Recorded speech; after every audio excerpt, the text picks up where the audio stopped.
कि ये राजस्थान के पुलिस के कांस्टेबल को कौन सी शिलाजीत खिलाते हैं हमारे सरकार में रहने वाले, कि वो सारे कर्मचारियों से तो ड्यूटी लेंगे 8 घंटे और उस कांस्टेबल को कहेंगे 12 घंटे तो नाइट में ड्यूटी करेगा और दिन में भी कोई लिमिट नहीं है, उतनी ड्यूटी आपको करनी पड़ेगी और आपको मधुर व्यवहार भी आपको रखना पड़ेगा और आपको साइकिल पर चल के दूर दूर तक पकड़ के लाना पड़ेगा मुलजिमों को और उसके 50 रुपए देंगे आपको साइकिल के।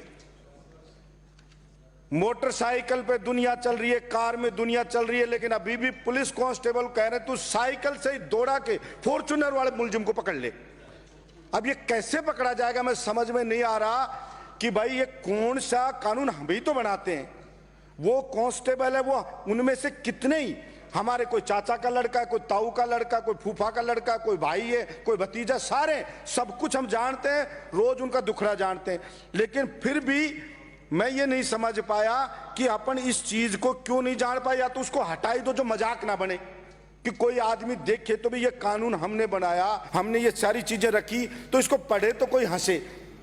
तो मैं आपके माध्यम से सरकार से ये मांग करता हूं कि उस कांस्टेबल को भी इंसान समझा जाए। मैंने पिछली दफा भी सदन में कहा था, मैं कोई वकालत पुलिस की नहीं कर रहा, लेकिन जो ईमानदारी से जीना चाहता है, जो कांस्टेबल ड्यूटी करना चाहता है, वो शपथ लेता है कि मैं ईमानदारी के साथ अपने फर्ज को निभाऊंगा, तो उसको अपने उसकी उस शपथ को तोड़वाने पर सरकारें क्यों मजबूर करती है कि वो जाएगा रोडवेज में तो जाएगा, हरियाणा में पास मिलता है, पंजाब में मिलता है। पिछली बार मैंने सदन में कहा इतना दिन गुजर गया, मुझे नहीं पता किसी के जू भी नहीं रहेंगी है, कोई उसके अंदर कोई चाल चली हो तो कुछ उसको फायदा मिला हो तो कुछ नहीं मिलेगा। खाने का पैसा, सभापति महोदय मैं कह रहा था पहलवान को 5-5 किलो घी देते हैं गांव वाले, और यहाँ कांस्टेबल को AK-47 वाले गुंडे से लड़ने के लिए, जो रोजाना चिकन मटन खाता है गुंडा, उससे लड़ने के लिए उसको 65 रुपया रोज के दिए जाते हैं।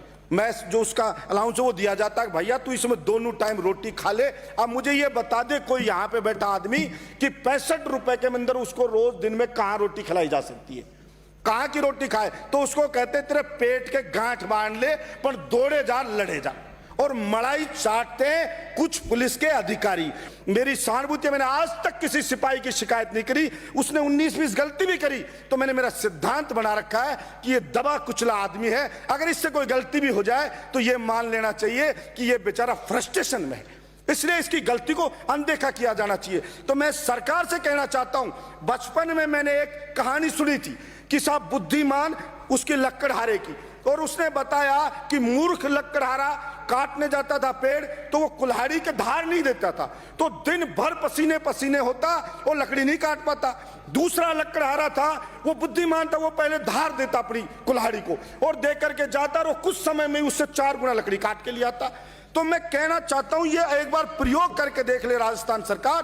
पुलिस वाले को आप ड्यूटी दे रहे हो 12 घंटे, फिर के तामील करवा, उसको पकड़ धरना होगा, पर एक बार उसकी 8 घंटे ड्यूटी कर दो, उसको अच्छा वेतन दो, तो वो कांस्टेबल है, उसको रोज कहते हो भूखा मर, लड़ गुंडों से। वो अगर वो मर गया तो पुरानी पेंशन स्कीम भी नहीं देते हो, मर गया ना तो उसका जो पैसा जमा हुआ है 40% उसको भी हड़प लेगी सरकार, देगी नहीं उसको कोई पेंशन, उसको कोई शहीद का दर्जा नहीं दिया जाएगा, उसको कुछ मिलेगा नहीं। अरे भाई ये भी फोर्स का आदमी है, वो बॉर्डर पे लड़ रहा है, वो भी फोर्स का आदमी है, ये भी फोर्स का आदमी है, वो वहां लड़ रहा है, ये असामाजिक तत्वों से यहां लड़ रहा है, तो इस बेचारे के साथ भेदभाव क्यों?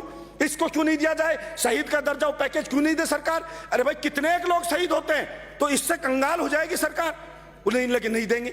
और तो मैं ये मांग करता हूं राजस्थान की सरकार से, कोई भी पुलिस वाला कांस्टेबल पुलिसकर्मी शहीद हो तो शहीद का पैकेज मिले, और सभापति महोदय 30 सेकंड में खत्म करो, उसको पैकेज मिले, पुरानी पेंशन स्कीम से उसको पेंशन दे, ताकि तभी तो लड़ेगा वो कि मेरे बच्चे सुरक्षित है, मेरे बच्चों का भविष्य सुरक्षित है, तो लड़ेगा। और उनको सब मैं एक और बताऊंगा, ये इनको वर्दी भत्ता 7 से 15 हजार रुपए किया जाए, जो ड्यूटी भत्ता है 2 गुना किया जाए, और इनको ये उच्च अधिकारी द्वारा अपमानित किया जाता है सभापति महोदय, वो बंद होना चाहिए। वो ना तो हड़ताल कर सकता है, ना वो शिकायत कर सकता है। सभापति महोदय थोड़ा उनके प्रति रहम रखो, मतलब बहुत मानवीय दृष्टिकोण रखते हुए मैं सरकार से कहना चाहता हूं कि इनका ध्यान रखे। देखिए नहीं रखोगे तभी तो सरकारें बदलती है।